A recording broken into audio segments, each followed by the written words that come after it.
Hello mga langga, ayan, panibagong araw na naman. So ngayong araw na to ay birthday ng aking anak na si Yeye na pang first birthday. So ayan, gigisingin ko na dahil papasok na kami at dyan kakauwi ko lang dahil inihatid ko na hindi na ako nakakuha ng video kasi mahirap pala lalo na pag nagmamadali ka. Ayan pa yung aking mga labahan. So bukas ko natitirahin yan. Today is Friday. So ayan, gulong-gulo ang aking kusina. So pagpasensya nyo na. Ayan, mahirap din pala yung magbo-voice over ka. Ayan, luto na yung pasta natin. So, i-drain lang natin.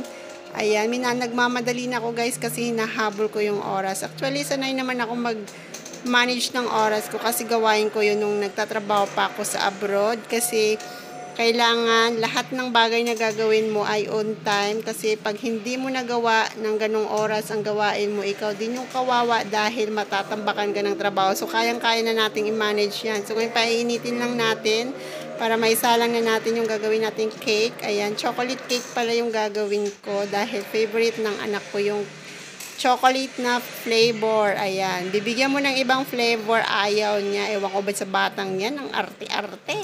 Ako naman is ayaw ko ng chocolate kasi napapaitan ako. Pero siya gustong gusto niya kahit sa ano. Pagdating naman sa ibang flavor, chocolate lang at saka orange ang kakainin niyan. The rest, ayaw na niya. So, ayan guys. Ayaw ko naman ng chocolate. Ayan, taliwas naman kami dalawa. So, punasan muna natin ang ating cupcake tray. Diyan na lang natin ilalagay gawa ng wala po tayong lagayan. So, tiis-tiis lang muna. Ayan, lagay natin dyan. So, kamusta naman kayo guys? Ayan, i-try ko mag-voice over kung kaya ba. Pero medyo mahirap nga. Pero ganun pa man, ayan, nakaka-relate ang mga mamshi dyan kasi nahabol natin yung oras dyan. Ano oras na?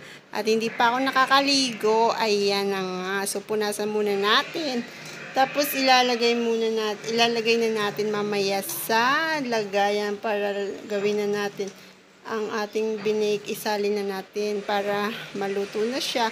At after that, pag naluto na, itabi lang natin kasi babalikan na lang natin mamaya at naghahabol ako ng oras gawa ng pupunta pa ako ng school para sunduin yung aking anak. So, ayan guys, at okay na, isasali na natin sa lagayan. Ayan, medyo mainit na rin yung pinainit natin ano dyan.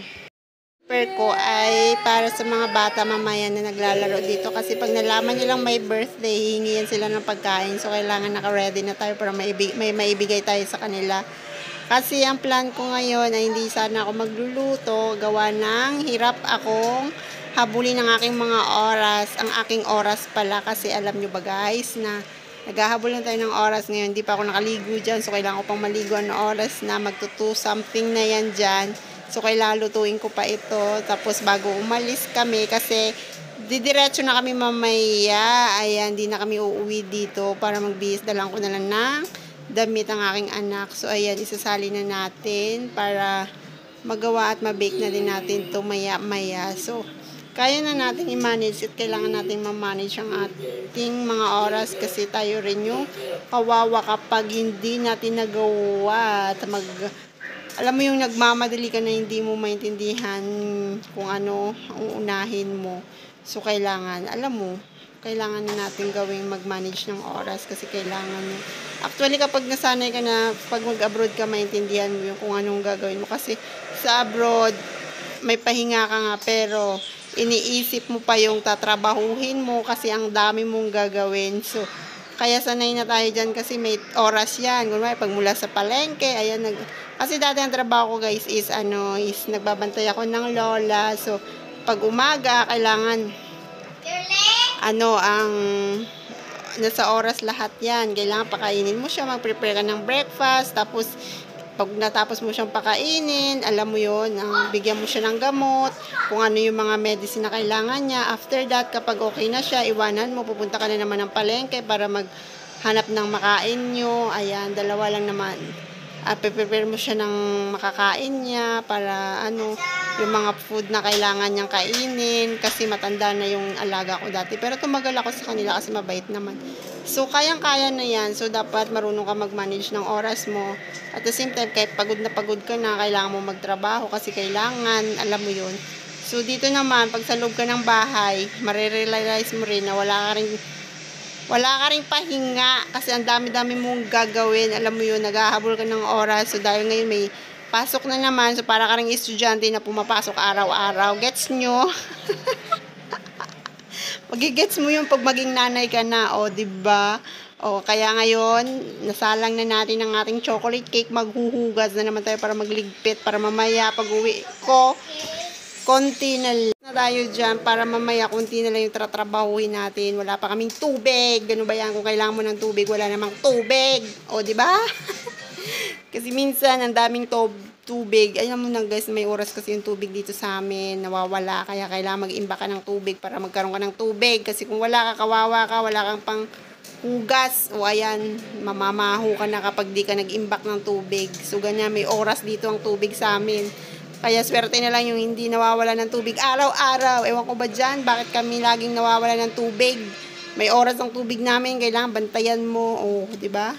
O, buti na lang, nakaimbak ako ng tubig kaya may panghugas ako. So, maghugas muna tayo para mamaya konti na lang ang tatrabahuin natin. Nako!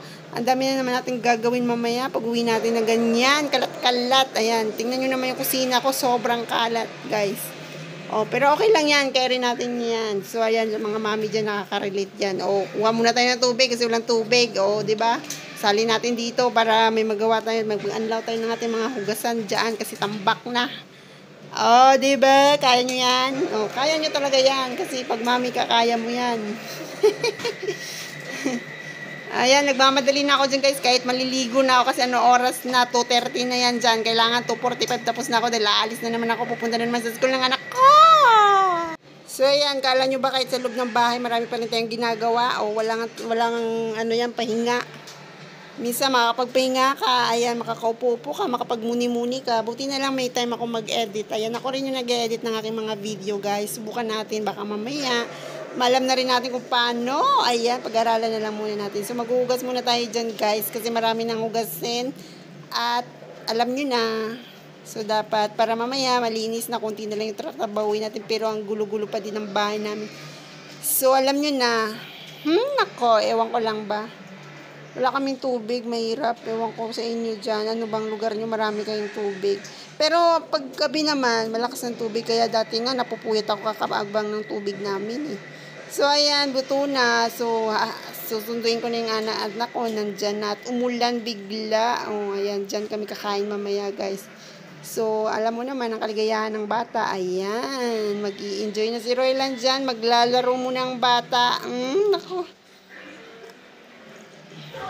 Ayan ang aking mga ayan na yung mga lola mo dumating na at mag happy birthday muna kami dyan. Nag-enjoy yung mga anak ko na ganyan. Yan ang gustong-gusto. Happy birthday to you. Enjoy yung anak. Happy birthday to you. Happy birthday. Happy birthday. Enjoy siya mag-blow dyan. Diba? Kaya mo lang. Mami, sa picture ko.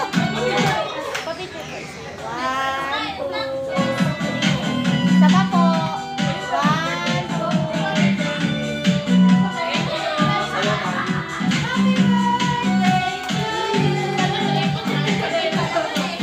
Happy birthday to you. Happy birthday to you. Happy birthday, happy birthday. Happy birthday to you.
meron palang ano yun.